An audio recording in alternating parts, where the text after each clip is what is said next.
Ok, muy buenos días a todas y todos. Sean bienvenidos a este día de actividades de la radiación 2025, nuestro evento de divulgación en protección radiológica. Agradecemos su presencia tanto a quienes nos acompañan de manera presencial como quienes se conectan en línea. En este momento le voy a ceder la palabra al físico médico Roberto Genis.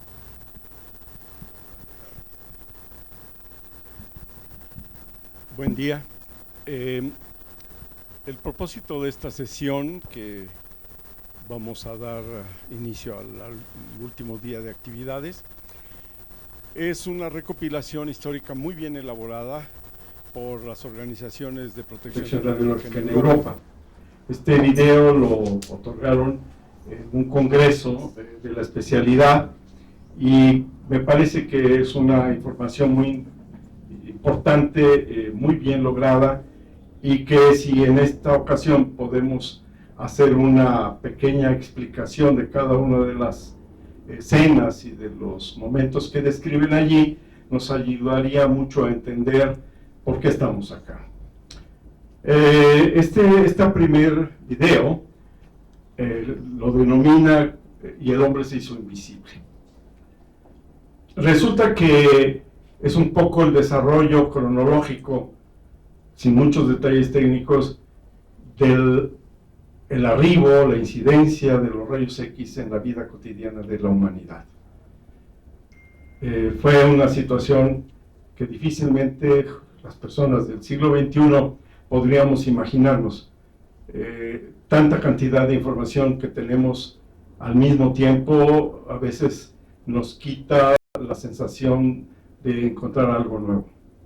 En aquellos momentos, estamos hablando finales del siglo XIX, era una mentalidad totalmente distinta a la nuestra, y esa presentación notabilísima de poder ver el interior del cuerpo sin poder abrir a la persona era impactante.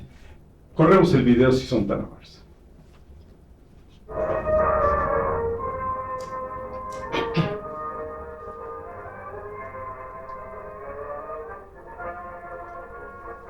Se hizo transparente lo invisible, se hizo transparente. Para contar nuestra historia, es preciso remontarnos más de un siglo atrás.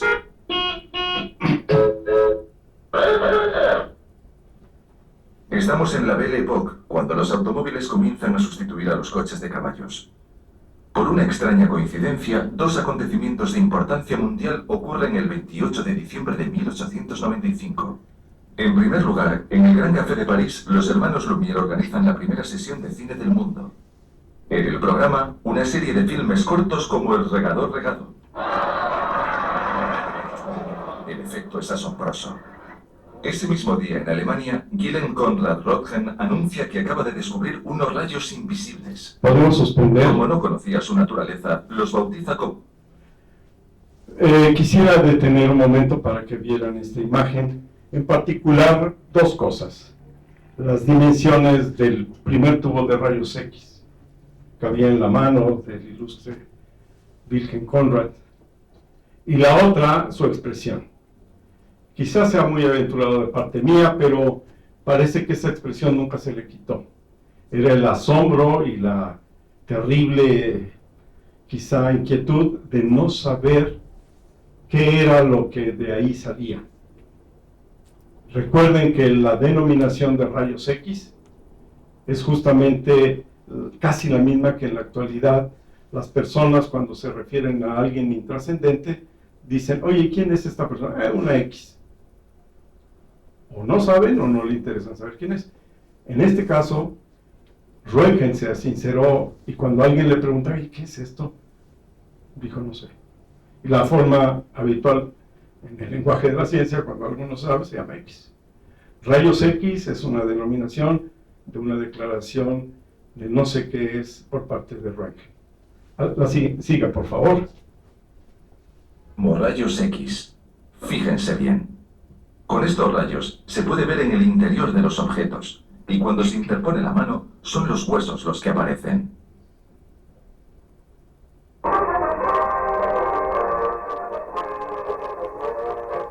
A partir de enero de 1896, la experiencia de Röntgen es reproducida por doquier en todo el mundo. El público ve en ello materia de distracción en los grandes almacenes y en las barracas de feria, que se equipan sin ningún reparo del material necesario. Basta disponer de un generador de alta tensión que envía la corriente a un tubo de vacío.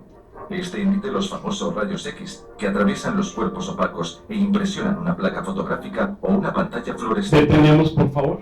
El descubrimiento lleva... Bueno, hace un momento en esa imagen describe algo que deberíamos de habernos imaginado. Para esos años, la electricidad como la entendemos, hogareña y de disponibilidad de tener alimentación eléctrica, no existía. No había forma de poder generar un alto voltaje en cualquier lugar. Por eso, los desarrollos de la electrostática y el almacenamiento de carga era una situación todavía incipiente. Entonces los rayos X solo pudieron desarrollarse porque ya había todo un avance, entre comillas, tecnológico con esos recursos, de la posibilidad de proveer alimentación eléctrica. Y esa era, todos supongo que entienden que era, no había otra más que corriente directa. La corriente alterna fue después de Tesla. Antes no existía ese concepto de corriente alterna. Entonces generar altos voltajes con corriente directa es complicado. Esa es la primera cuestión. La segunda cuestión es que en esa imagen se ve perfectamente lo que hasta la fecha sigue siendo la metodología para generar imágenes con rayos X. Una fuente, que es el tubo, un objeto a analizar y un detector. Lo más complicado, porque a pesar de que nosotros estamos muy habituados, creen que las radiografías salen como si fueran aquellas cámaras fotográficas de Polaroid, ¿verdad? Toma la boca, ¡pum!, y sale, ¿no? En esas épocas, fijar una imagen era un esfuerzo terrible. La fotografía también era incipiente. Hasta hace como 30 años, o sea, de aquí para allá, incluyendo a la chica, solo mi compañero y yo, recordamos que las cámaras fotográficas eran pequeñas cajitas donde se insertaba un rollo fotográfico y se hacían 26 o 32 exposiciones. Una vez que uno terminaba los cuadros que estaban disponibles en el rollo, los sacaba, obviamente tenía uno que regresarlo porque a la luz se velaba. Se tenía que regresar y llevarlo a un expendio donde nos revelaban las imágenes fotográficas. Y por eso dije que a lo mejor ustedes no lo saben. Esta pregunta que voy a hacer, solo probablemente él y yo lo vamos a poder contestar. Cuando tomaba las 26 fotografías, ¿cuántas salían buenas?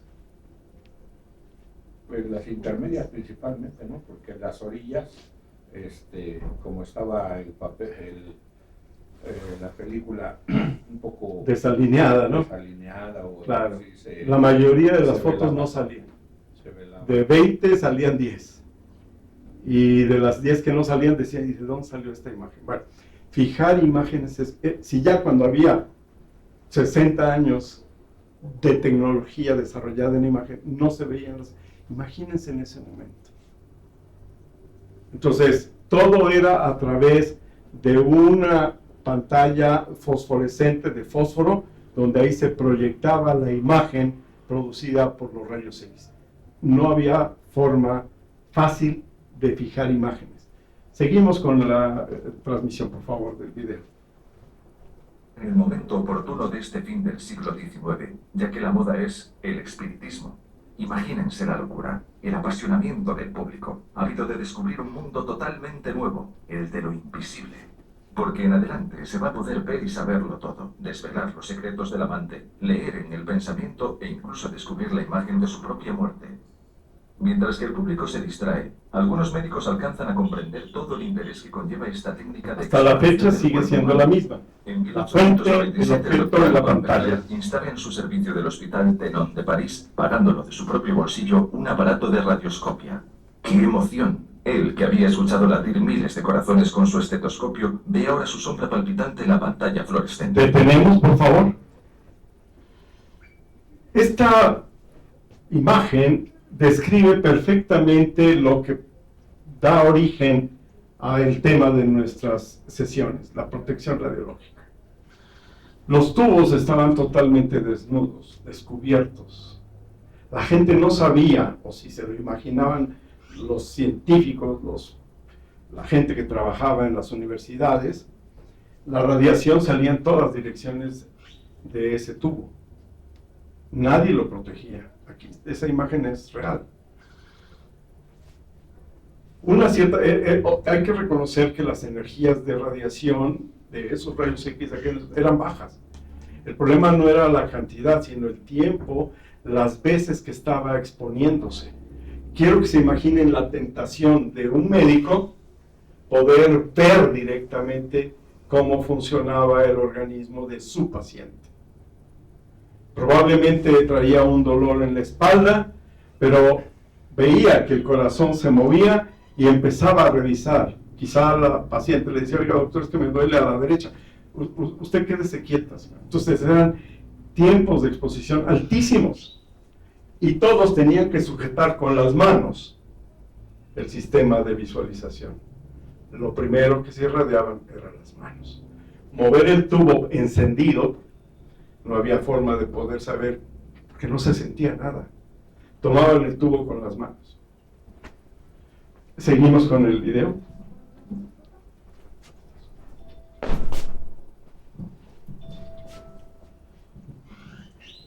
Ya estás abajo, Armando. Antoine Becler escribirá más tarde: esta vía apareció ante mí como el camino a la tierra prometida. Me he comprometido con ella.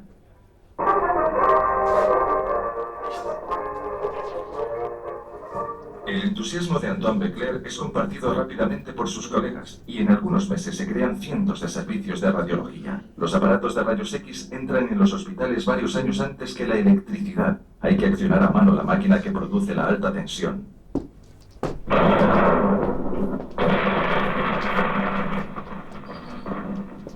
1914-1918, la Gran Guerra. Vehículos radiológicos recorren el frente, tanto del lado alemán como del lado francés, con los famosos Petits Curie. Antoine Becler, entonces director del Servicio de Radiología del Ejército, es secundado por Marie Curie. ¿Puede detenerlo, por favor? Aquí es muy peculiar también la presentación.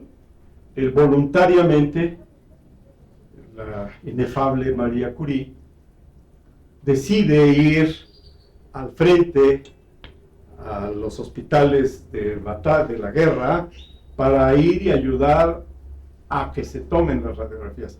Ya la gente que se dedicaba a la física de radiaciones, lo que ahora entendemos con la física de radiaciones, sabían los beneficios que podía tener. Era fundamental que alguien lo supiera usar. Por eso fue que, dentro de las cosas que hay que agradecer y reconocerles a María, era esa acción voluntaria de ella. Y no solo de ella, un poco sobrelapada la imagen, porque la detuvimos en este momento de interfase.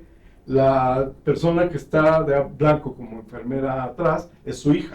Su hija le ayudó en esas peripecias de llevar lo que llamaban ellos los Petit Curie, que Curie era el apellido de ella, y así se llamaban las pequeñas camionetitas que llevaban tubos de rayos X, que hasta la fecha, en muchos lugares del mundo, hay unidades móviles para poder ofrecer servicios de radiología, sobre todo las campañas para las mastografías, en lugares alejados, donde las personas no se pueden desplazar fácilmente. Retomamos el video. Marie Curie se encarga de la formación de manipuladoras y ella misma practica exámenes a los heridos. Vean la diferencia del tamaño del tubo. De los combates, los cirujanos operan sin tregua, equipados con una pantalla Esta es una escena de video impresionante, sorprendente. Vean. Se practican más de 1 millón de exámenes y se salvan a millares de soldados. No podía tomarlas con las manos porque ya estaba haciendo acción quirúrgica. Médica. Y abajo, no puede detener, abajo la persona tenía que mover el tubo de rayos X para ver qué área anatómica tenía que ser. Se imaginan la irradiada de todos ellos. Bueno, continuamos. Pero los pioneros de la radiología ignoran el peligro de los rayos X. Manipulan los aparatos sin precaución. Examen tras examen, acumulan exposiciones tanto más importantes cuanto mayor es el tiempo necesario para la exploración de sus pacientes. Muchos radiólogos son víctimas de radiodermitis, unas quemaduras en las manos que, en los casos más graves, conducen a amputaciones. ¿Puede detenerlo, por favor? Vean ahora la estructura de la generación de voltaje de los tubos de rayos X. Son unos aparatos enormes con una serie de medidores, a diferencia de los primeros que vimos en el inicio del video. Ya ahora los tubos son más grandes. Los mismos médicos tenían que ser los que le daban mantenimiento al tubo. Si se fundía, si ya no funcionaban, lo quitaban y ellos volvían a poner otro. Es decir, había un compromiso total y absolutamente hacia el uso correcto de las radiaciones. Él fue uno de los primeros médicos que tuvo lesiones irreversibles. Continuamos, por favor. Swayan forma parte de estos pioneros que, por su pasión por utilizar los rayos X con buen fin, han sido elevados al rango de mártires de la radiología. En su honor es erigido un monumento en Hamburgo en 1936. La lista, completada desde su inicio, totaliza cerca de 400 nombres.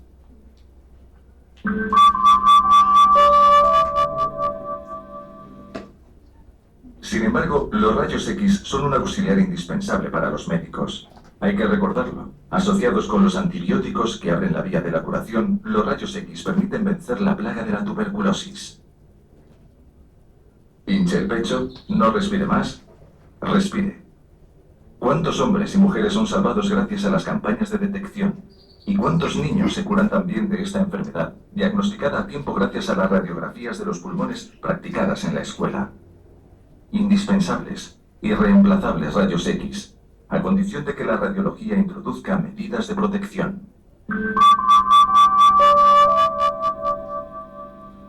Sin embargo, habrá que esperar a 1928 para que eminentes radiólogos europeos, reunidos en Estocolmo, decidan crear una Comisión Internacional de Protección contra los Rayos X y el radio.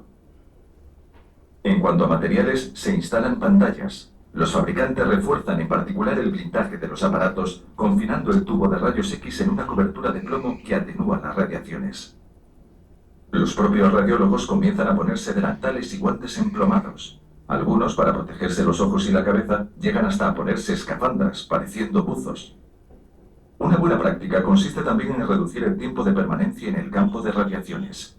La utilización cada vez más difundida de la película fotográfica y el mando a distancia van a mejorar considerablemente la radioprotección tanto de los radiólogos como de los pacientes.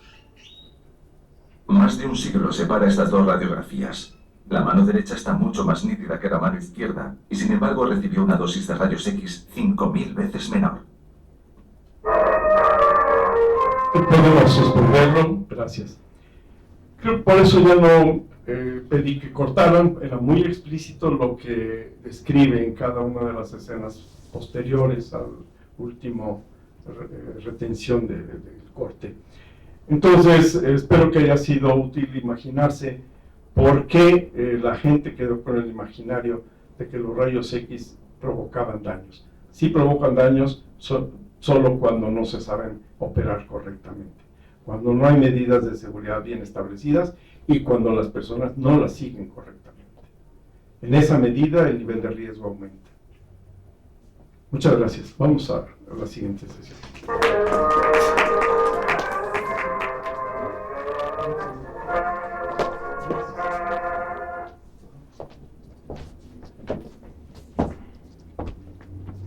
Bueno, vamos a dar inicio al bloque final de conferencias con la participación del ingeniero Armando Macías Campos, director general de Radiación Aplicada a la Industria SADCB. El ingeniero Macías es químico industrial egresado de la ISIQUIE del IPN, con una trayectoria que inició en proyectos del ciclo del combustible nuclear en el antiguo INEM. Ha participado en estudios industriales con trazadores radioactivos en el desarrollo e impartición de cursos de seguridad radiológica para industria, medicina, inspección y para el personal de Laguna Verde. Desde 1986 ha estado involucrado en la creación y consolidación de servicios especializados que facilitan el uso de materiales radioactivos en la industria y actualmente dirige la empresa Radiación Aplicada a la Industria. Su experiencia docente incluye múltiples cursos de ciencias básicas y una amplia trayectoria formando profesionistas en seguridad radiológica.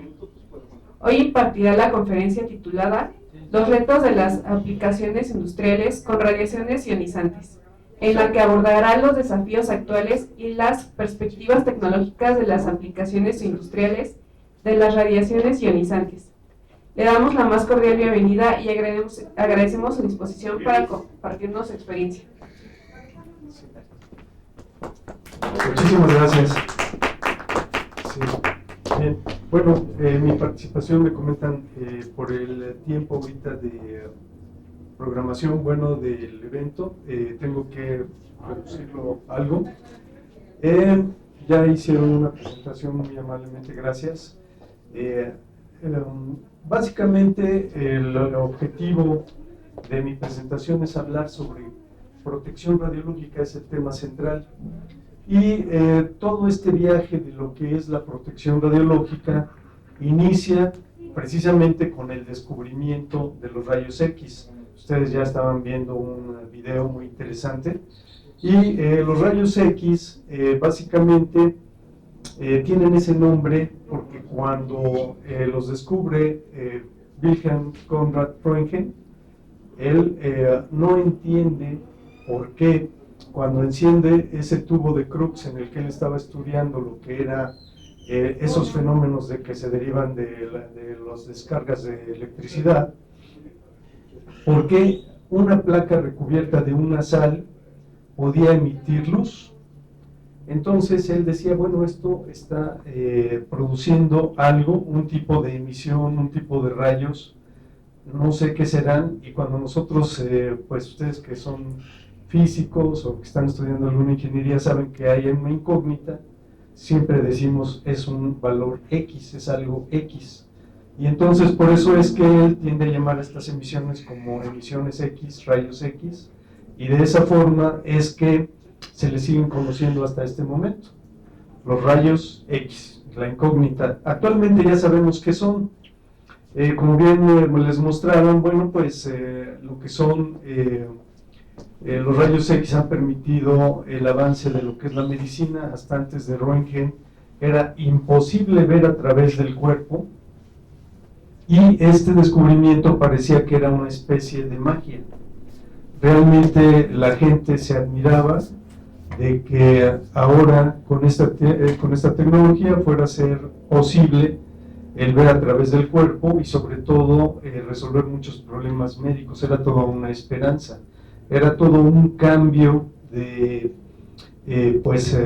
paradigma, de decir, bueno, voy a ver un doctor, tengo una enfermedad, no sé cómo me van a diagnosticar, a que ahora los doctores tuvieran esta herramienta.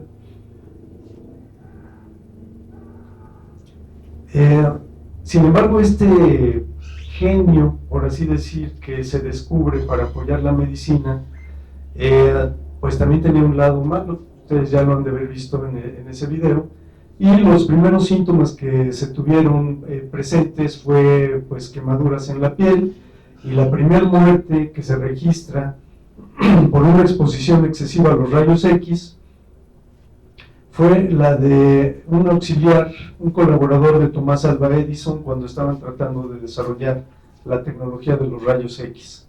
Es decir, en el 95 se descubren, al año siguiente ya se tiene la primera muerte. La cuestión es que como no sabían el carácter de riesgo que presentaban estas emisiones, no existían barreras de protección. Y aquí es donde podemos decir que empieza ese camino de la evolución de lo que llamaremos protección radiológica. La protección radiológica es lo que la ecología para el medio ambiente. La ecología es una ciencia que estudia pues a toda la interrelación entre los organismos, pero la protección ambiental utiliza el conocimiento que genera precisamente la ecología para la protección ambiental. En nuestro caso, la protección radiológica es la disciplina que estudia los efectos que tiene la radiación, los diferentes tipos de emisiones que básicamente se llaman radiación ionizante, y los aplica en ese medio ambiente que se llama seguridad radiológica, que es ya donde están las industrias, donde está la medicina, donde está investigación, o bien donde se genera potencia nuclear. El segundo evento que nos permite pensar en el desarrollo o la necesidad de la protección radiológica fue el descubrimiento de los materiales que emiten algo que ioniza el aire. Esos materiales, como el mineral de uranio, que es la pechblenda, lo descubre el físico Henri Becquerel un año después, o al siguiente año de que se descubren los rayos X. Fue muy corto el tiempo que pasó entre estos dos descubrimientos, pero no son más que dos caras de un fenómeno que ioniza, que provoca la liberación de electrones en los materiales. Aquí vemos, por ejemplo, la primera foto que se obtuvo derivada de la exposición del material, de un material radiactivo al pegarlo a una placa fotográfica.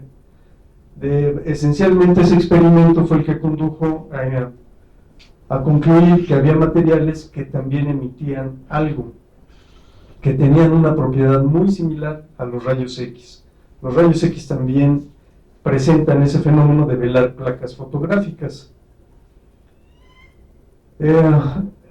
Básicamente, pues esta persona también colaboraba con Pierre y Marie Curie, y ellos, como parte de esa investigación de estos materiales, básicamente ella la conduce al descubrimiento del elemento radio. Radio y sus emisiones es lo que básicamente le da el nombre a lo que ahora conocemos como radioactividad, y su sinónimo es radiactividad también. Son dos términos sinónimos. De hecho, la gente a este inicio tenía tantas grandes expectativas sobre el uso de la radiación que incluso se desarrollaron supuestos tónicos que harían que las personas tuvieran un fortalecimiento en su organismo, y se inyectaban, por ejemplo, torio, cosa que ahora sabemos que eso era un veneno para ellos.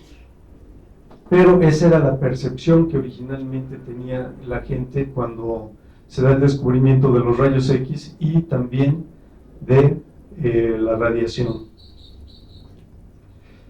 De hecho, Marie Curie se considera que muere por un tipo de anemia que es producida por la exposición y contaminación con materiales radiactivos.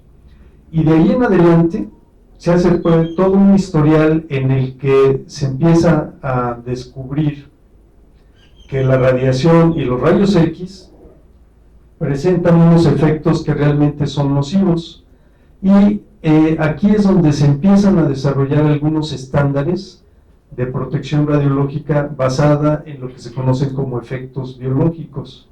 Y estas dosis que normalmente se van estudiando conducen a que la cantidad de radiación a la que la gente debe de exponerse cada vez es menos y menos y menos, y hasta la fecha siguen bajando lo que son este tipo de estándares. Esto lo que quiere decir es que la radiación, el conocimiento de lo que es la radiación, qué es lo que la produce y lo que le pasa al organismo, van muy de la mano para desarrollar esta disciplina que es la protección radiológica. Entonces, si los rayos X y las emisiones de materiales como el radio producen daños muy similares, la pregunta era, ¿qué tienen en común esos dos tipos de emisiones? Y lo que se encuentra es que estas emisiones lo que producen es el desprendimiento de electrones. Cada que se desprende un electrón de un átomo es porque se consumió algo de energía, y la radiación eso es lo que hace. al atravesar los materiales va perdiendo su energía, cediéndola al medio ambiente, y ese medio ambiente la pierde precisamente como ionización. Entonces, los efectos biológicos se van a derivar precisamente de esa liberación de electrones en el organismo, y muchas de las aplicaciones que se tendrán después médicas y en la industria se derivan precisamente de esta propiedad, la liberación de electrones de la materia. A la par que se descubren las emisiones de ciertos materiales, se empiezan a estudiar y se encuentra que hay materiales que emiten radiación que llaman alfa, porque era un tipo de radiación que penetraba muy poquito en la materia, y decidieron precisamente asignarles letras del alfabeto griego a las emisiones conforme su poder de penetración. La menos penetrante, que se detenía con una hoja de papel, pues era la radiación alfa.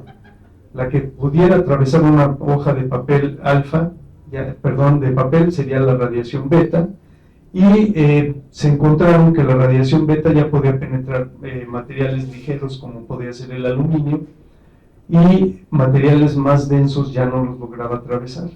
Entonces, la radiación que podía atravesar papel, aluminio y materiales realmente más densos era la radiación gamma.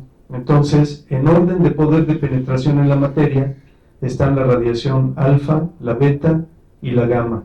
Entonces, todas esas emisiones tienen la propiedad de velar placas fotográficas, ionizar los materiales circundantes, es decir, a nosotros nos ioniza también la radiación, y producir luminiscencia en ciertos materiales, como fue el caso que condujo al descubrimiento de los rayos X.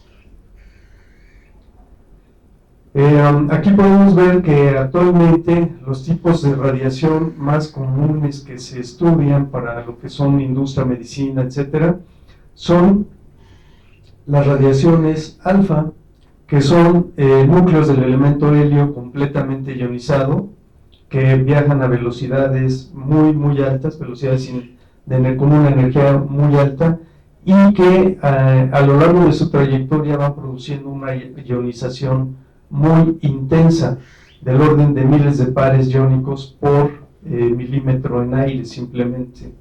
En el tejido humano, una partícula alfa viajará hacia acaso 2 células, el espesor de 2 células, depositando toda su energía. La radiación beta, como veíamos aquí por ejemplo, ya puede atravesar el papel y solamente la podemos detener o con el cuerpo humano o con materiales ligeros como podría ser el acrílico, el aluminio, etc. Y la radiación más penetrante pues son los rayos gamma, que se equiparan a los rayos X. La gran diferencia es que los rayos X son artificiales y los rayos gamma son naturales, son inherentes, se originan en el núcleo de los átomos, y los rayos X se originan en la nube electrónica. También tenemos neutrones, pero en la naturaleza, por ejemplo, estos son muy escasos y se tienen que diseñar algunos dispositivos para generarlos apreciablemente. Los rayos X y los rayos gamma comparten que son radiación electromagnética, y como tal forman parte del espectro de la radiación electromagnética, pero vemos que aquí hay una división que dice hacia la derecha es radiación ionizante y hacia la izquierda radiación no ionizante. Lo que se ve en protección radiológica normalmente pues no incluye lo que es la radiación ultravioleta, salvo lo que le llamaríamos la UVB, que es la radiación que ya tiene la energía necesaria para liberar electrones en la materia. Y lo que es microondas, infrarrojo, láseres, etcétera, eso es radiación no ionizante. Eso se comporta de otra forma en la materia, tienen un comportamiento muy diferente. La radiación ionizante, entonces, en el cuerpo humano, si puede ionizar átomos, puede ionizar moléculas. Y una molécula muy importante para los seres humanos es el ADN.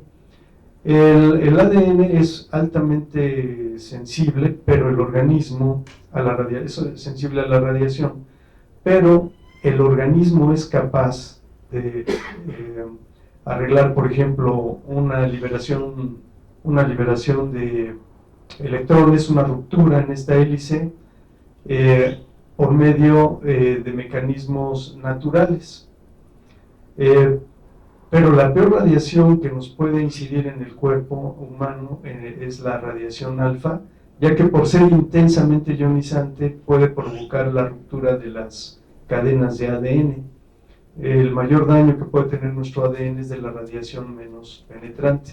Esto va a ocasionar que la radiación gamma sea peligrosa desde un punto de vista externo y la radiación alfa desde un punto de vista interno. Hay materiales que si ingerimos, como fue el caso de Madame Curie, pues van a provocarnos un daño muy importante. Cuando hablamos de materiales de radiactivos o cuando hablamos de radiación, nosotros nos damos cuenta que los efectos funcionan muy parecido a lo que ocurre con los fármacos. Y en los fármacos, la cantidad de fármaco que se ingiere le llaman la dosis. Entonces, con la radiación, entre más energía se deposita, podemos decir que funciona como si se incrementara la dosis de un fármaco. Pero en este caso, la dosis se relaciona más bien con la energía que se está depositando dentro de nuestro cuerpo por kilogramo de tejido humano. Podríamos hablar de joules por kilogramo. Esta irradiación de nuestras células puede manifestarse de dos formas, como un efecto probabilístico, el cual este efecto probabilístico se relaciona con la aparición de todo tipo de cáncer. No hay un cáncer especial que sea de radiación. Sin embargo, esto se ha encontrado que ocurre solamente a dosis altas.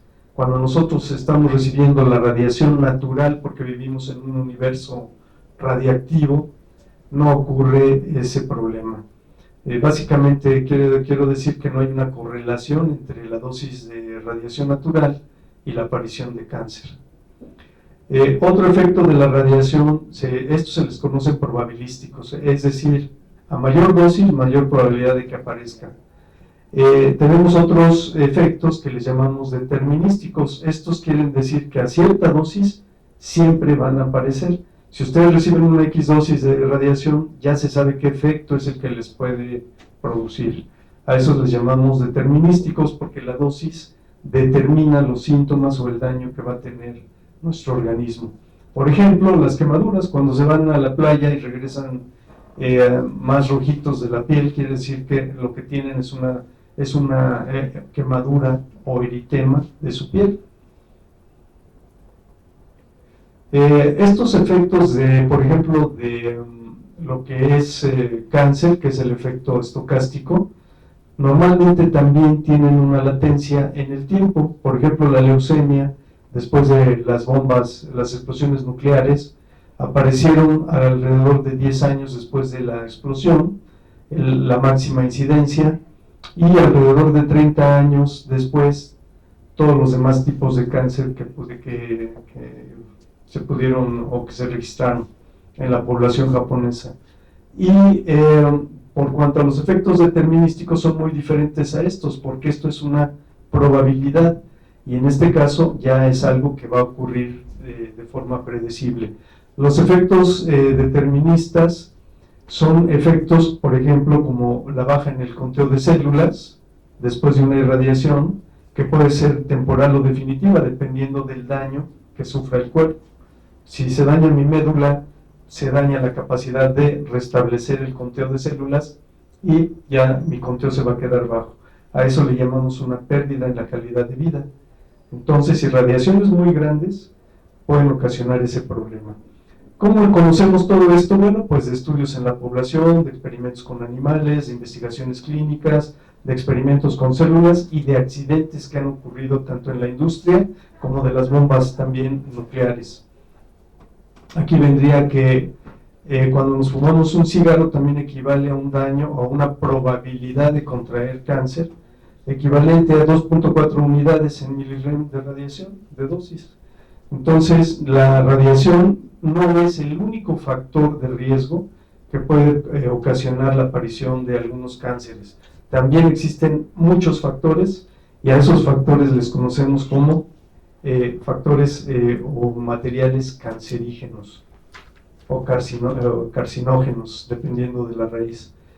Entonces, aquí ya hablamos de protección radiológica y podemos decir que la protección radiológica lleva como objetivo prevenir la aparición de efectos no estocásticos, es decir, los determinísticos, y finalmente también limitar la probabilidad de que aparezcan los estocásticos. Toda aquella aplicación industrial, médica, de generación de potencia o de investigación va a llevar este objetivo. Es decir, entre mejor se conozcan los efectos biológicos, mejores estándares se van a desarrollar para lo que es la protección radiológica. En la industria aplicamos básicamente 3 factores básicos. Uno que es el tiempo, que es lineal, a menor tiempo, menor dosis. Otro que es el de distancia, que es cuadrático. A mayor, si yo duplico la distancia, pues aquí se ve, por ejemplo, que el área en la que pasa la misma cantidad de radiación se divide ahora en 4, un área 4 veces mayor, y es decir que si duplico, disminuyo a la cuarta parte. Y finalmente tenemos el factor blindaje.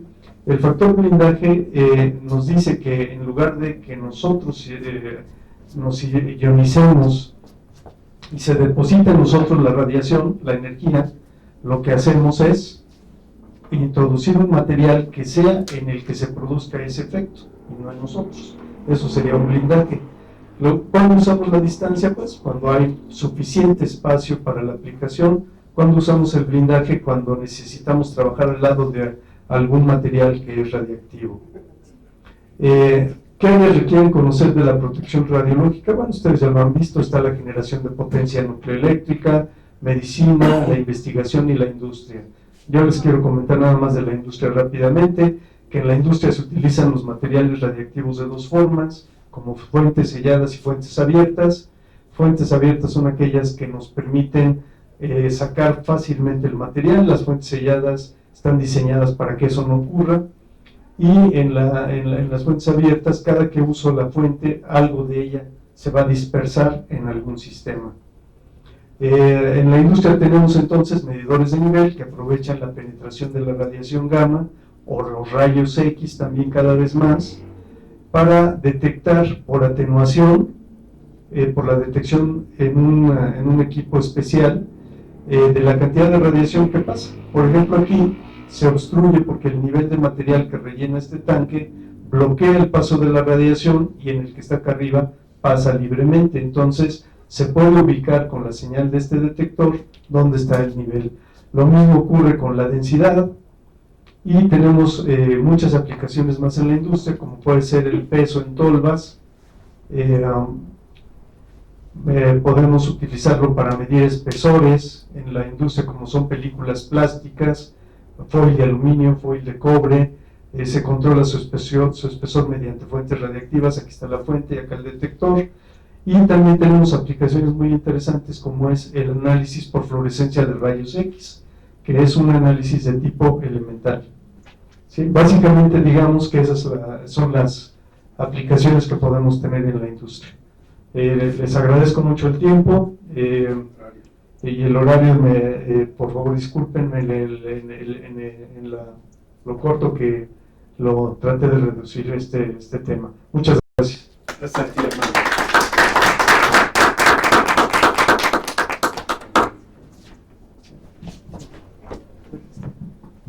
Muchas gracias al ingeniero Armando Macías por su breve presentación, y pues en favor del tiempo vamos a continuar con el siguiente ponente.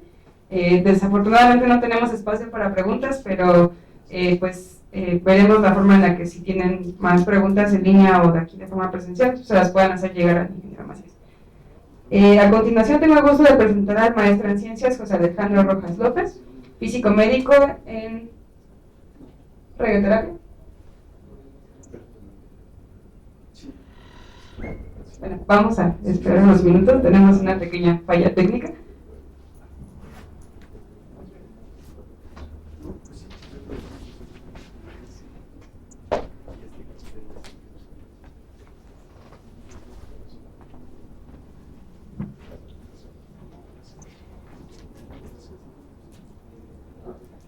Ahorita si terminando la ponencia del doctor Alejandro, si tienen todo para incluir un vacío, pues podemos volver a que él se presente para contestar. Él tiene mucha experiencia. Hemos visto muchos casos de medicina, pero él sí tiene mucha más experiencia en la industria. Entonces, también es una experiencia muy, muy valiosa.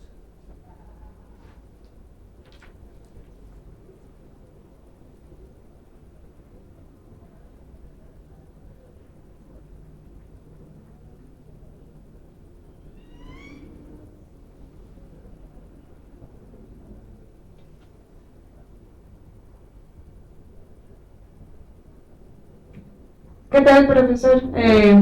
Alejandro, ¿me escucha bien? No sé si me escucha.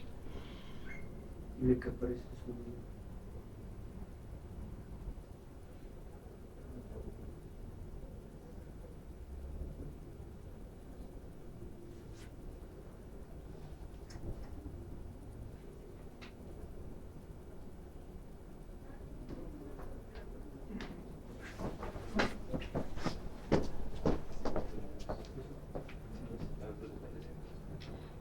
¿Qué tal, profesor Alejandro? ¿Nos escucha?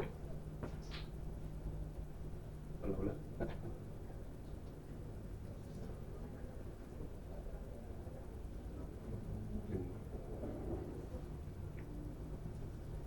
Buenos días, profesor Alejandro.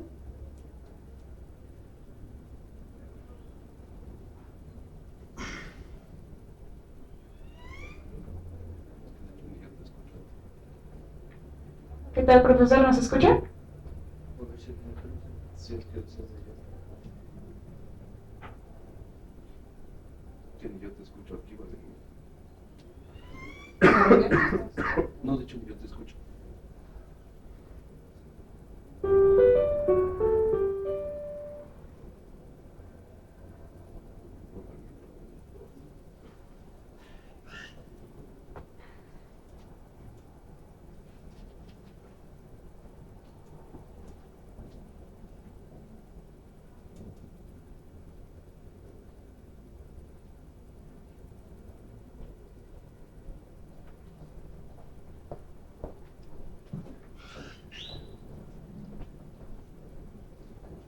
Un segundo, tenemos muchas fallas técnicas.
¿Qué tal, profesor? ¿Nos escucha?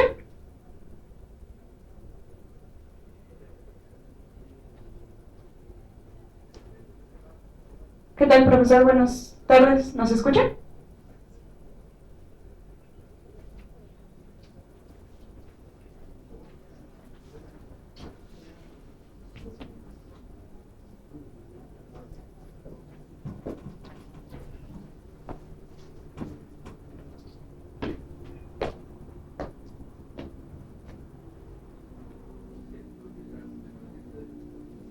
No sé si lo quieran.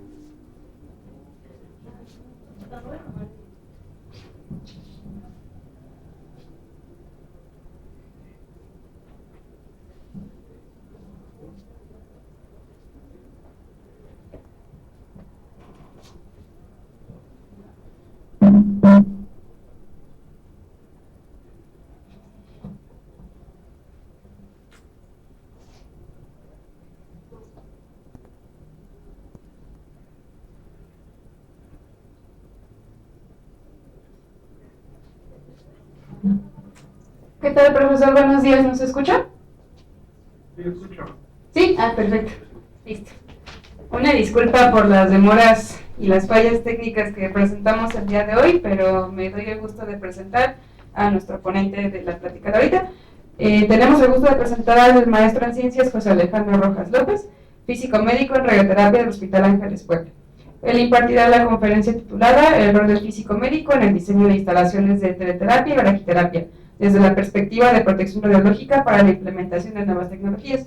El maestro Rojas López es candidato a doctor en física por la Universidad Nacional de Córdoba, cuenta con una maestría en física médica por el Instituto Balseiro y es licenciado en física por la Universidad Nacional Autónoma de México.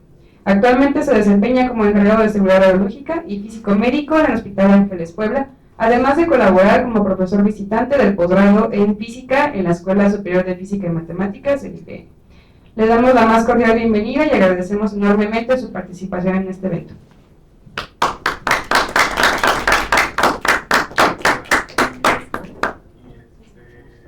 Vámonos de corrido.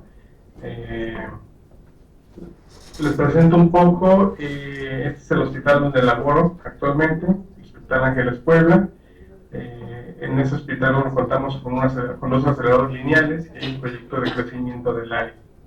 Entonces, resumido, la presentación del día de hoy esta es la siguiente agenda, en la cual vamos a dar una breve introducción de qué es un físico médico y cuál es el rol de este físico médico en temas de seguridad radiológica. Vamos a hablar muy breve sobre protección radiológica en radioterapia, qué son blindajes en búnkers y lo que serían nuevas tecnologías a las cuales nos tenemos que enfrentar el día de hoy. Y vamos a ver tres ejemplos muy breves sobre la implementación y nuestro rol como físicos médicos en temas de protección radiológica en el diseño de este tipo de instalaciones. Brevemente, en lo que sería qué es un físico médico, vamos a desarrollar esta parte de introducción. Cabe recordar que la Organización Internacional del Trabajo ya reconoció desde el 2011 a la física médica como profesión dentro de la fuerza laboral de profesionales en el entorno de la salud. Sin embargo, en el contexto mexicano, todavía la figura de nuestra profesión de físico médico se asocia de manera muy inapropiada a un trabajo técnico y a funciones muy básicas, lo cual genera implicaciones en percepción de nuestra profesión, en el reconocimiento y obviamente en la parte salarial.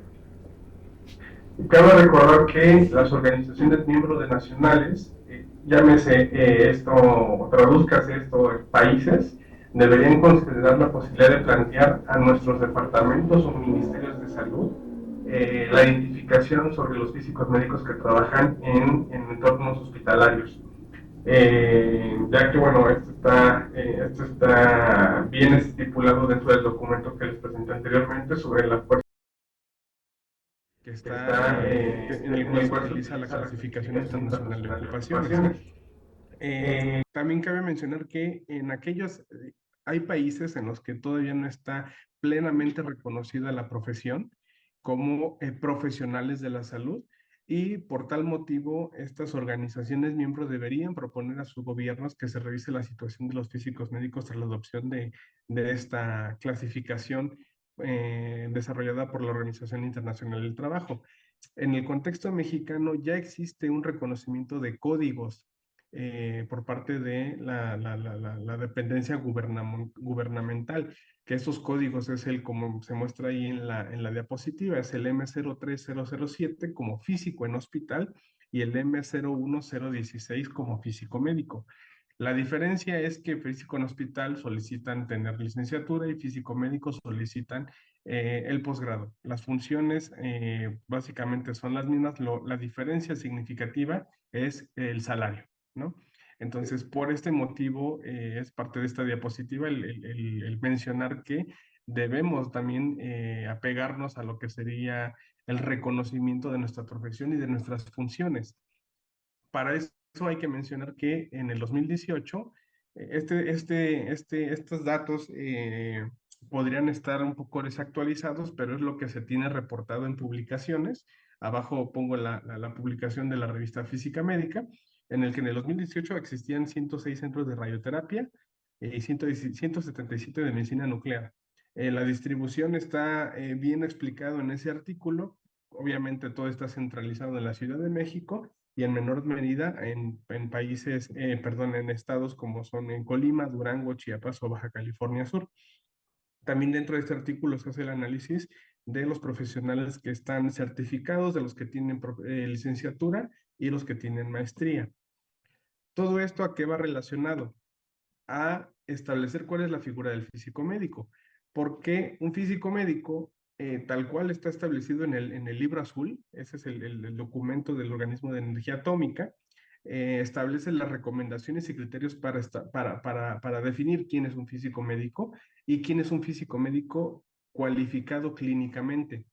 ¿Qué consiste en esto? En que un profesional llamado físico médico debe tener licenciatura en física, posgrado en física médica y un entrenamiento clínico supervisado de 2 a 3 años, con lo cual todo esto englobaría el término o ya la profesión de físico médico cualificado clínicamente. ¿Por qué es importante definir este rol de físico médico cualificado clínicamente? Porque aquel profesional que cumpla con todos estos requisitos establecidos por el Libro Azul del Organismo Internacional de Energía Atómica va a tener las siguientes competencias. Dentro de estas competencias están integradas dentro de ese Libro Azul y también están publicadas en un artículo que sacamos nuestro grupo de trabajo hace 2 años, en el cual hablamos de la percepción y reconocimiento de los roles del físico médico clínico y nuestras responsabilidades ante el staff clínico.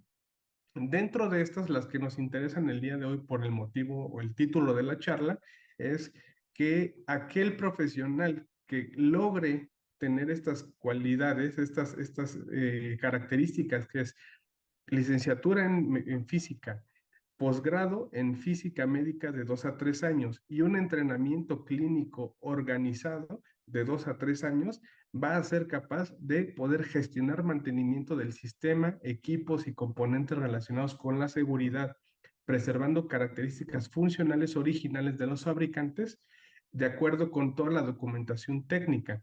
También este profesional va a poder asesorar en el proceso de adquisición y participar en recepción y aceptaciones de equipos, siguiendo todas las recomendaciones internacionales.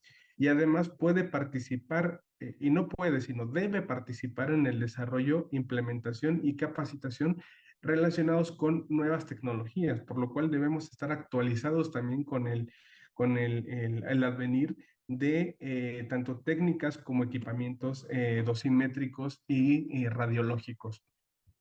Con esto nos pasamos ahora a la percepción que tienen en la actualidad sobre nuestro rol como físicos médicos en los hospitales.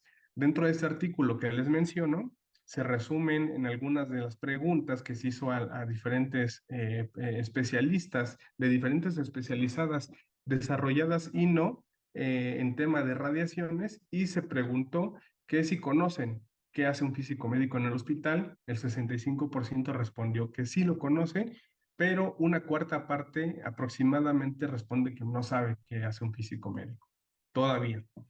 También preguntamos si recuerdan alguna contribución de alto impacto o notable, destacable dentro del grupo de física médica en el hospital. Y como pueden ver aquí, la percepción que damos en los hospitales ante especialistas clínicos es que nos enfocamos principalmente en controles de calidad, en investigación e innovación y en la incorporación de nueva tecnología, así como en temas de protección radiológica.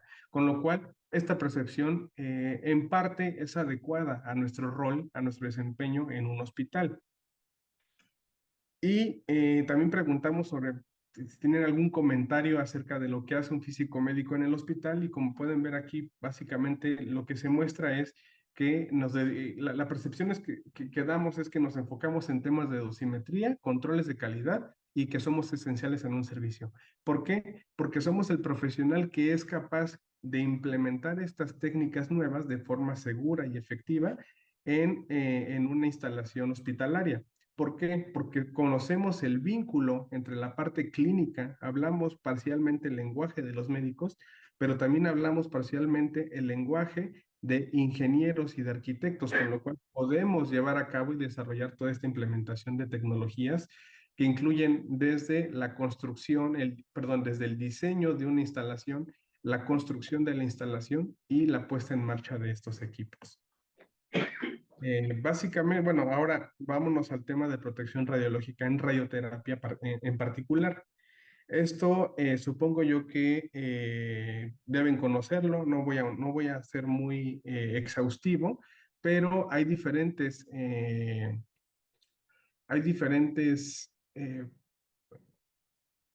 puntos que se deben contemplar en la protección radiológica en radioterapia. Los que son claves y que no pueden faltar en una instalación de radioterapia es que previamente a la construcción de un búnker debe haber una memoria analítica que cumpla con niveles regulatorios, tanto para la dosis que recibe el personal ocupacionalmente expuesto al año, como el público en general.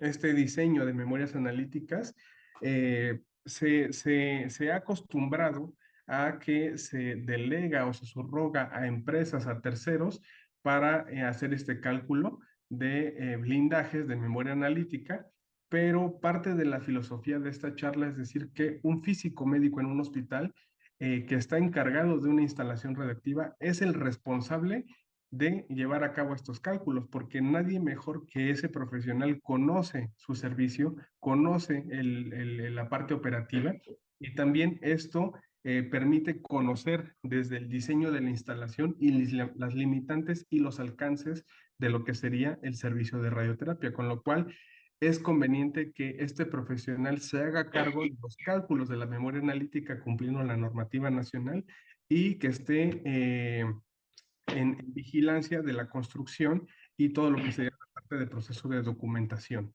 de este búnker.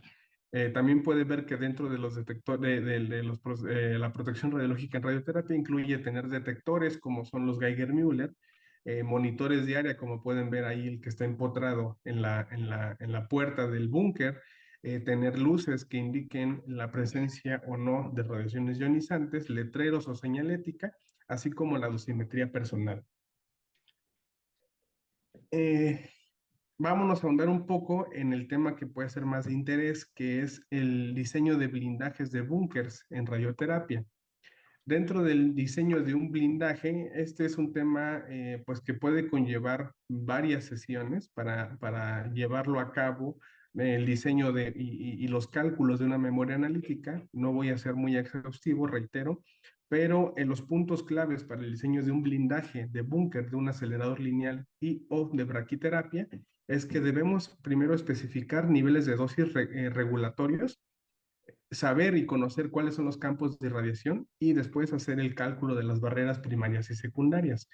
Dentro de el primer punto que les mencioné, la dosis normativa que no debemos superar, por normas nacionales son 50 milisievert al año para el personal ocupacionalmente expuesto y 5 milisievert, que es una décima parte de la dosis que recibe el POE, el personal ocupacionalmente expuesto, la debería a lo mucho recibir el público en general, pero hay normativas, recomendaciones internacionales que establecen niveles más estrictos para la dosimetría, tanto de POE, de personal ocupacionalmente expuesto, como del público, que son 20 milisievert al año y 2 milisievert al año respectivamente. Teniendo esto en cuenta, lo siguiente es saber qué es lo que va a querer hacer el servicio, qué técnicas va a querer implementar cuando ya esté en un proceso clínico, en un proceso operativo, el acelerador lineal. Para esto conviene tener reuniones con personal administrativo, personal directivo, el médico o los médicos radiooncólogos, tener en cuenta un diseño desde antes. Esto sería lo que debería ser para que el diseño de la memoria analítica y del búnker considere todas estas características y que no se quede corto en un futuro cuando ya se esté en la implementación clínica. Porque si no se toma en cuenta todas las técnicas o esas consideraciones especiales desde el inicio, al querer implementar una de estas técnicas cuando ya está construido un búnker o cuando ya está instalado el acelerador, puede conllevar a hacer modificaciones considerables en el búnker. lo cual implica varias cosas. Implica primero que se va a tener que modificar la sala, modificar el búnker y modificar en qué se traduce. En parar el servicio, en parar las actividades clínicas del acelerador y por otro lado en un aumento de costos de lo que implica hacer una remodelación o una modificación a un búnker, ¿no?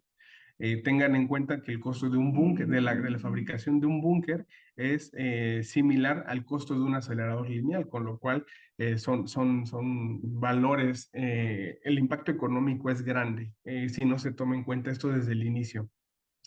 Hay todo un formalismo para hacer el diseño de el cálculo de las barreras primarias y secundarias, que es el NRCRP 151, el que está reconocido internacionalmente, y en lo cual aquí les pongo una nota en lo que deberíamos tener en cuenta como consideraciones especiales, que son técnicas de irradiación total corporal, como el TBI.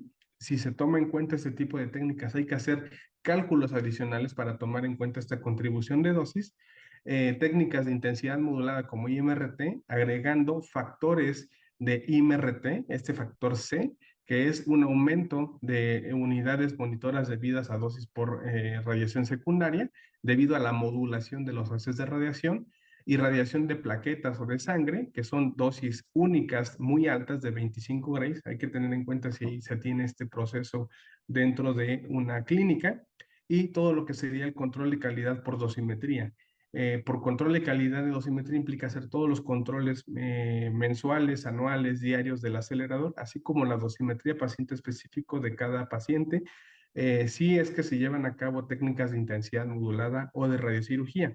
El incremento de la carga de trabajo debido a controles de calidad puede ser del 10 al 15% de la carga total de trabajo calculada para pacientes, con lo cual si ven, esta carga de trabajo va a aumentar, y con lo cual las barreras se deben tener en cuenta este aumento de carga de trabajo, porque puede ser que el ancho de la barrera aumente. También hay que tener en cuenta si hay modificaciones, si va a haber modificaciones en un futuro sobre las áreas colindantes al búnker. Por esto se incluyen los factores de ocupación, los factores de uso. Este factor de uso es bien importante, por ejemplo, en aceleradores nuevos, como son los CyberKnife, los cuales es un brazo robótico que principalmente la dirección de irradiación es hacia abajo, es hacia el piso, con lo cual aquí debería haber una modificación de forma concienzuda de cuál sería el factor de uso en cada barrera, porque nosotros, siendo muy conservadores, asignamos un factor de uso para barreras primarias, por ejemplo, de 1/4. Consideramos que la distribución de los haces de radiación se hace de forma equitativa: 1/4 hacia el techo, 1/4 hacia las paredes laterales y 1/4 hacia el piso, pero con aceleradores nuevos como es este brazo robótico, este CyberKnife, casi todo el haz primario siempre va apuntando hacia abajo, con lo cual ahí se podría hacer una consideración para una reducción en el espesor de las paredes en la parte del techo. Entonces es muy importante saber cómo ya es la implementación técnica y clínica del acelerador, para tomar en cuenta desde el inicio estos factores de uso y no construir de más espesores que son innecesarios y que aumentan el costo final de la construcción de un búnker. Hay que tener en cuenta las barreras primarias, las barreras secundarias, si el acelerador va a contar o no con un laberinto, porque al contar con un laberinto, si bien ganamos económicamente, ahorramos lo que sería la fabricación de la puerta, porque es de un espesor más delgado, también perdemos espacio, porque al final construir un laberinto implica perder espacio para alguna otra área. Pero si no tenemos laberinto, lo que impacta es económicamente sube el costo, porque necesitamos una puerta de mayor peso. También debemos tener en cuenta la energía de nuestro acelerador, debido a que para aceleradores de mayor energía, de más de 10 megavolts, existe la generación de neutrones, con lo cual debemos tener otros tipos de consideraciones y de fabricación de materiales para reducir la dosis por neutrones. En la actualidad ya esto es cada vez más raro porque las nuevas tecnologías ahora tienen, antes se pensaba que con mayores energías podíamos tener alcance con a mayores profundidades, lo cual es parcialmente cierto, pero con las técnicas nuevas como son de intensidad modulada, debido a la alta modulación de los haces de radiación, debido a los algoritmos de cálculo, de optimización y lo que sería el colimador multiláminas, podemos tener buenas distribuciones de dosis con baja energía. De hecho, los aceleradores actuales, como son Halcyon, como son Unity, como son Meridian, eh, presentan una sola, o SAP, por ejemplo, presentan una sola energía que no supera los 6 megavolts de energía, con lo cual cada vez nos quitamos más el problema de los neutrones que en la realidad sí son un problema en la parte de construcción y diseño de un búnker. Hay que tener en cuenta, digo, esta es una presentación muy breve y la intención no es saber cómo hacer una memoria analítica, pero hay que tener en cuenta cuáles son las barreras primarias, cuáles son las secundarias, siguiendo el formalismo, en particular del NSRP 151, para calcular los espesores necesarios de cada pared.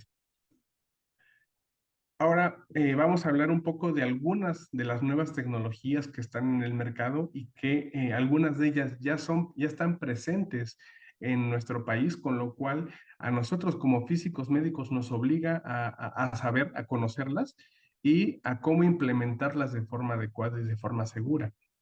Dentro de estas nuevas tecnologías les voy a presentar acá, estos son tomados de la página comercial de cada marca. Este es el equipo dedicado a radiocirugía, es un equipo SAP, el cual dentro de la descripción de este tipo de aceleradores comentan que está autoblindado, con lo cual ya no se requeriría, es lo que comentan estos fabricantes, la diseño de un búnker porque el equipo como tal ya está autoblindado. Esto se debe principalmente, bueno, a que el acelerador como tal que es esta cápsula, pues contiene materiales de alta densidad y la energía es baja. La energía es aproximadamente de 3 megavolts, con lo cual el blindaje pues es mucho menor a una energía de 6 megavolts.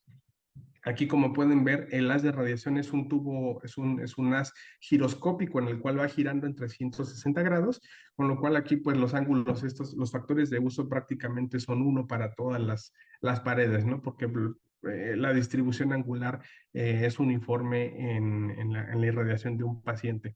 Entonces, este tipo de técnicas y descripción tecnológica la debemos tener en cuenta dentro del diseño de un búnker, porque ¿para qué vamos a construir un búnker de paredes muy anchas y de costo muy caro cuando este equipo ya está autoblindado? Habría que hacer el cálculo de la memoria analítica para saber si estamos dentro de la normativa nacional e internacional y si no, pues los espesores serán pues similares a los que de un tomógrafo. Obviamente aquí hay que tener en cuenta que si se nos presenta la oportunidad de estar a cargo o dirigir un proyecto que va a implementar un equipo como SAP, pues debemos tener en cuenta que si bien nos vamos a ahorrar el costo de un búnker para este tipo de equipos, el costo de ese blindaje pues se va a subir en el acelerador, ¿no? Entonces, una cosa no va a eximir a otra. Y por otro lado tenemos equipos que ya son híbridos, como son los equipos que combinan un acelerador lineal con la guía de imágenes por resonancia magnética. Acá hay otro tipo de retos dosimétricos debido a que tenemos ahora presencia de campos magnéticos. La ventaja de este tipo de equipos es que la guía de imágenes ya no es por rayos X, con lo cual no damos una dosis adicional al tratamiento, porque ocupamos radiación no ionizante por medio de la resonancia magnética. Pero ahora tendríamos que considerar cómo es el diseño de un búnker, tanto para un acelerador lineal de 7 megavolts, como también un búnker que considere la parte de la resonancia magnética. Es decir, tenemos que combinar las paredes gruesas de un acelerador lineal con lo que sería la jaula de Faraday, que también limite la presencia de estos campos magnéticos y la presencia de ruido al interior del búnker para reducir los efectos de deformación de imagen de la resonancia magnética, con lo cual aquí los retos se duplican. porque ahora tenemos que saber no solamente cómo diseñar una instalación de un búnker para radioterapia, sino también eso compaginarlo con la instalación y la implementación de un búnker para una resonancia magnética. Otro tipo de tecnologías, no como acelerador lineal, sino como un aditamento adicional que sirve para la mejora de la guía de imágenes y la precisión en la localización del paciente. Son equipos guía de imágenes como el sistema ExactTrack Dynamics, que en la actualidad ya está instalado en muchos hospitales, bueno, en algunos hospitales en México, pero este diseño de nuevas tecnologías está asociado a que si no tenemos en cuenta el crecimiento desde el inicio del hospital y la perspectiva en un futuro a corto, mediano y a largo plazo, cuando ya esté instalado un acelerador lineal y no se tomó en cuenta todo el diseño de la instalación eléctrica, los agujeros que hay que dejar en el búnker, toda la parte de comunicaciones, de informática, se puede ver comprometida o retardada la instalación de otro tipo de accesorios al acelerador lineal, como el sistema de ExactTrack. Si no se toma en cuenta que debe haber fosos en geometrías particulares dentro del búnker desde que se diseña el búnker, después que implica en que hay que romper parte del búnker, en que hay que detener el servicio, el equipo se puede llenar de polvo, el acelerador se puede dañar debido a este polvo, a vibraciones, con lo cual el impacto económico y también clínico puede ser mayor si no se toma en cuenta ese tipo de incorporaciones a mediano plazo. Entonces también es un deber de nosotros como físicos médicos clínicos el consultar cuál sería el alcance o la perspectiva del hospital a mediano plazo. Entonces, con esto, este es fue un brevario de algunas tecnologías que están en la actualidad, pero hay muchísimas otras. Pero, ¿qué es cuál es la enseñanza hasta el momento? ¿Qué debemos tener en cuenta cuando a nosotros nos ponen a cargo de un proyecto de este estilo, que va a incluir alguna tecnología nueva o la inclusión de una tecnología a un equipo que ya está instalado? Primero, debemos tener en cuenta por medio de reuniones con directivos, con administrativos, con arquitectos, con ingenieros, con el personal de sistemas de informática sobre espacio del terreno de construcción. ¿Va a llevar o no llevar laberinto? Muchos parecería una locura, pero en la actualidad también hay mucho personal que no está relacionado con el área de radiaciones que piensa que el laberinto es innecesario y hasta podría poner oficinas dentro del laberinto. Entonces imagínense cómo se vería una oficina o sea, una oficina de alguna persona que esté dentro de un laberinto de un búnker de radioterapia. Entonces, ese tipo de cosas tenemos que comentar cuál es la implicación de tener o no un laberinto, tanto en parte de espacio como en parte de costos. Ya que se definió eso y ya que se definió cuál es el terreno, el área en la cual se va a construir el búnker, se debe tener en cuenta cuáles van a ser las colindancias, cuál va a ser el proyecto a futuro, qué es lo que podría cambiar si de repente hicimos el diseño para una colindancia donde había un terreno baldío, pero al año construyen un edificio donde va a vivir gente, en dúplex, por ejemplo, los factores de uso, los factores de ocupación cambian, con lo cual se pueden ver comprometidas las barreras debido a este cambio, que no lo teníamos en cuenta, pero no lo proyectamos tampoco. Entonces ahí se puede ver involucrado el riesgo en protección radiológica para el público en general que vive en esos fraccionamientos o en ese edificio que se construyó sin tener en cuenta. También adaptaciones al búnker, como les comenté, sistemas de guía de imágenes deben requerir adaptaciones al búnker, con lo cual, si no se toman en cuenta desde el inicio, se puede ver comprometida la instalación en un futuro. Puede haber retardos, los retardos en obras son de meses, entonces eso puede impactar mucho en la conclusión efectiva de un proyecto, de un servicio de renta. También debemos tener en cuenta nosotros como personal operativo cuál va a ser el recorrido del paciente apropiado. Cuando se hace el diseño de una instalación no se toma en cuenta muchas veces el paciente por dónde va a entrar y por dónde va a salir. Y hasta que ya estamos en el flujo operativo nos damos cuenta de eso, de que no dejamos un acceso, no dejamos una rampa, no dejamos barandales y eso puede comprometer ya o estorbar después en nuestro flujo operativo, ya con el personal que va a tratar los pacientes.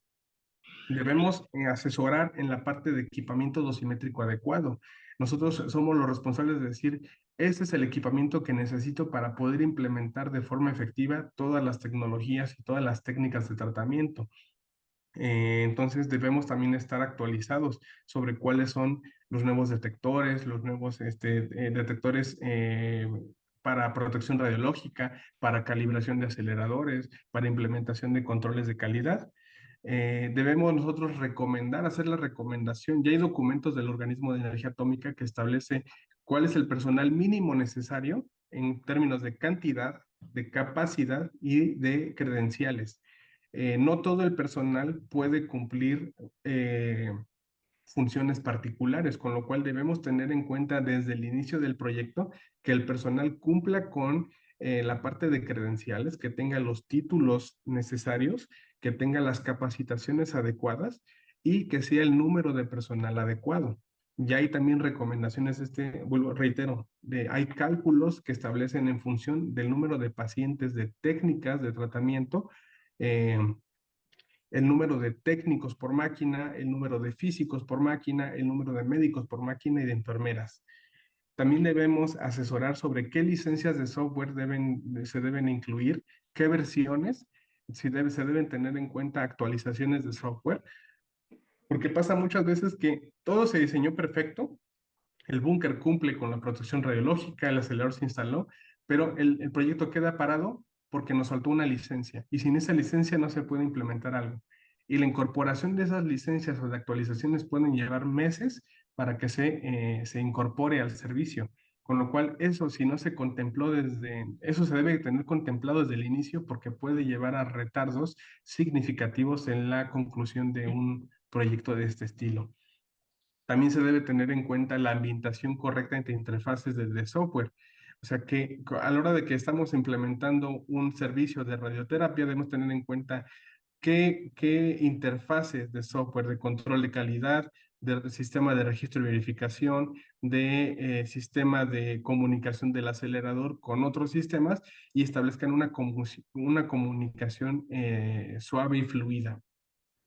Y también, esto es algo que me gusta reiterar desde hace pocos años, que el personal de informática debe tener una capacitación especializada en aspectos de salud, porque muchos de los licenciados que salen como ingenieros de informática conocen de procesos, conocen de redes, conocen de informática, pero no saben el impacto que tienen el quitar o no un cortafuegos, alguna candado de seguridad que se tenga en la implementación de técnicas y en particular de radioterapia, que en las cuales en la actualidad no podemos trabajar en un servicio si no tenemos una comunicación fluida con toda esta parte de informática, con lo cual estos profesionales ya juegan un rol cada vez más importante y deben conocer la implicación que tiene en retardo de pacientes, en la demora de no dar un tratamiento un día o de retardarlo 1 hora, 2 horas, en un servicio de radioterapia. Vamos a ver ahora ejemplos. El primero es cómo se hace el diseño de un área, de un búnker con un acelerador con resonancia magnética. El formalismo y los cálculos, así como las consideraciones especiales, se encuentran publicadas en un artículo que sacamos en el año 2023. Lo pueden consultar, está en la red. Es las consideraciones para el diseño de un búnker de este estilo. Y en particular, las consideraciones que se hicieron a los cálculos es por la diferencia en la distancia al isocentro.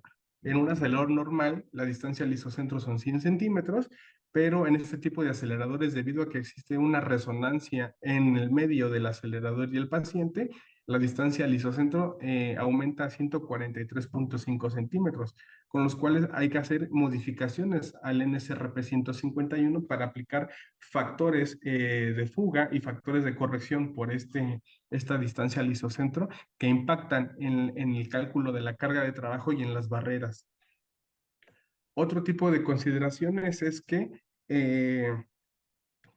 ya que se hace la memoria analítica, ya que se hace la construcción de un búnker, el paso siguiente, después de que se termina o se concluye la instalación, es hacer un levantamiento de niveles de radiación.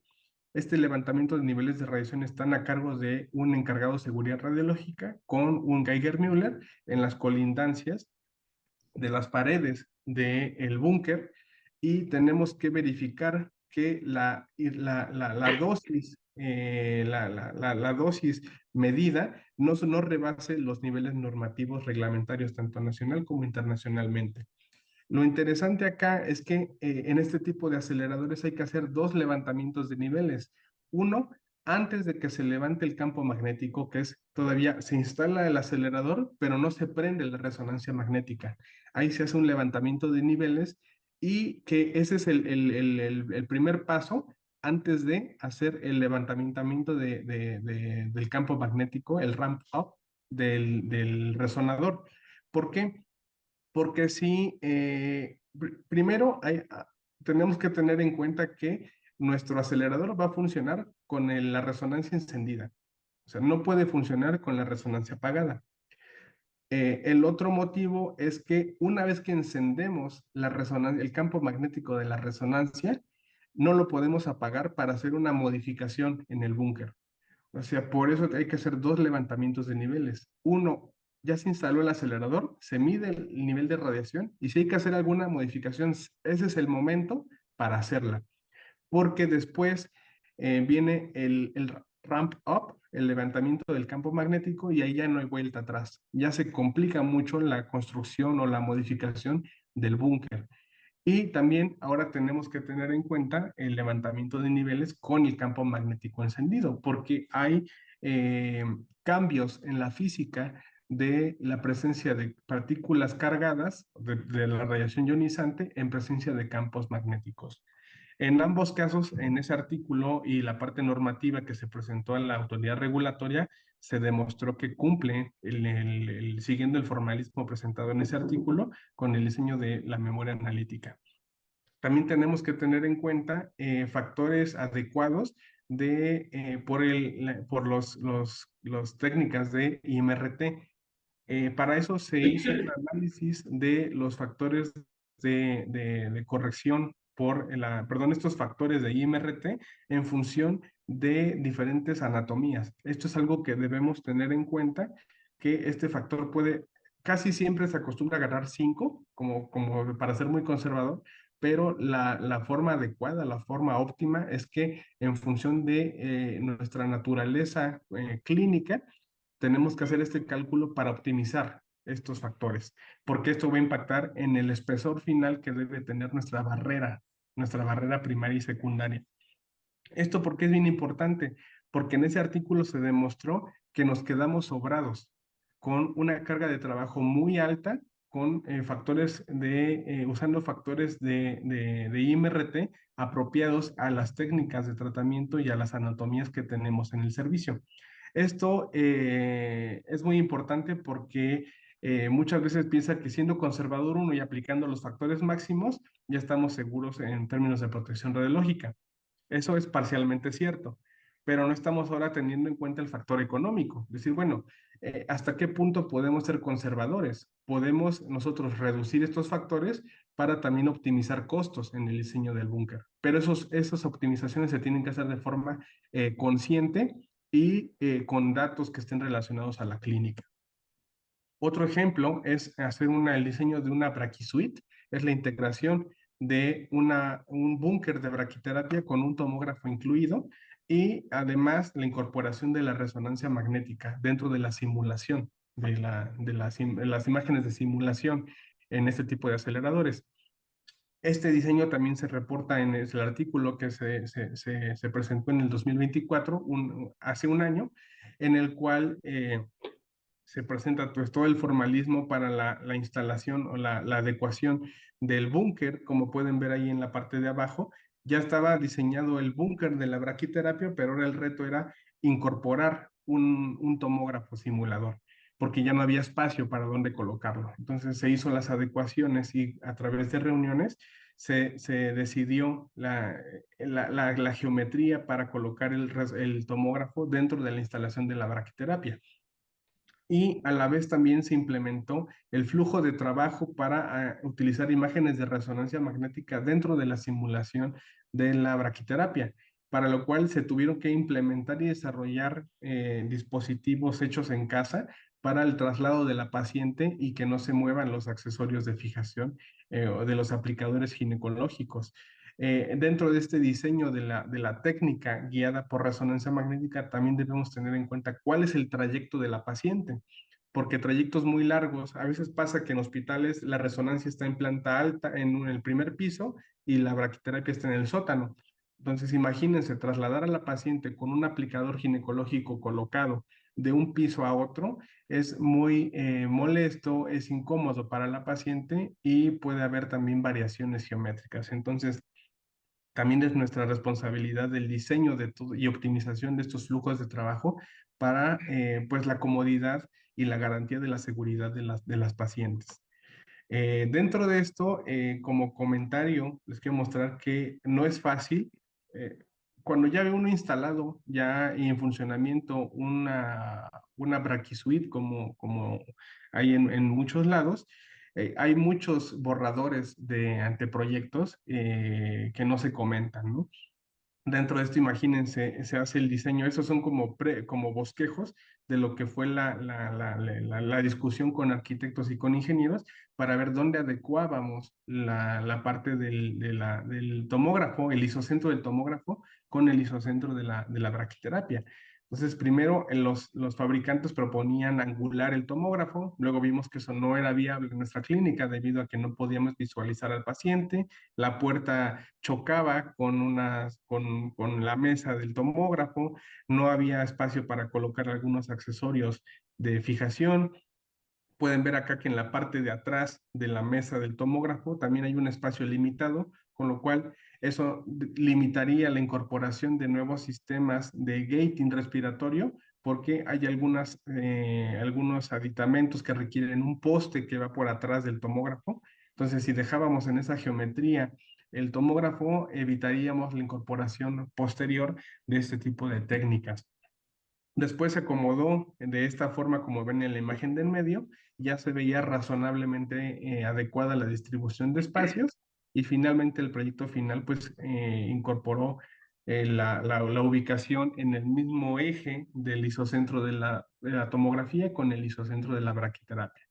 Y también se diseñó pues cuáles serían los espacios considerados para mantenimiento del tomógrafo, la colocación de la camilla ginecológica, de carro rojo, de máquina de anestesias, la ubicación de una tarja de lavado, entre otros accesorios que son necesarios para la braquiterapia.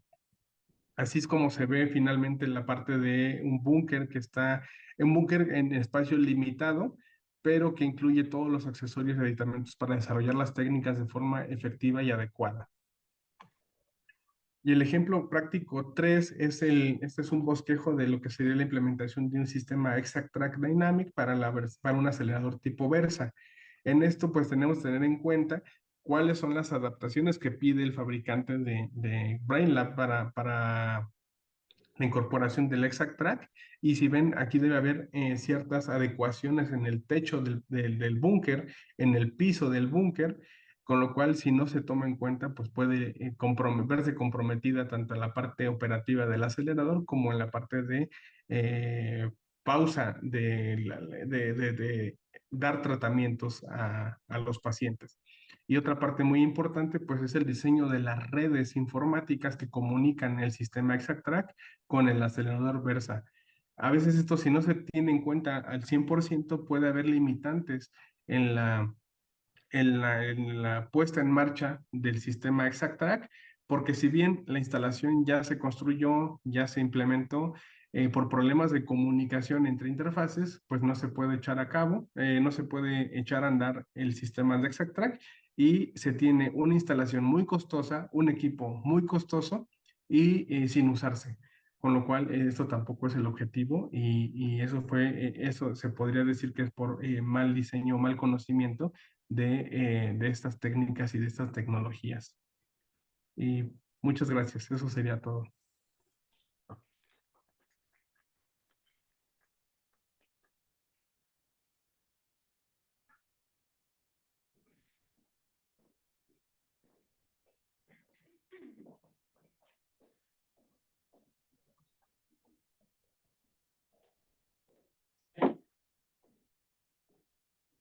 Bueno, muchas gracias por esta ponencia y con esta plática pues concluimos el bloque de conferencias del día de hoy.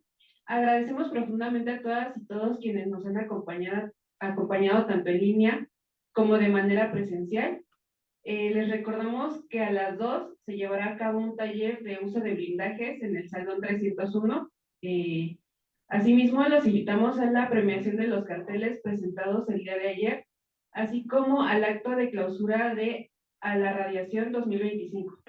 Muchas gracias por su atención y que continúen disfrutando nuestras actividades. Gracias.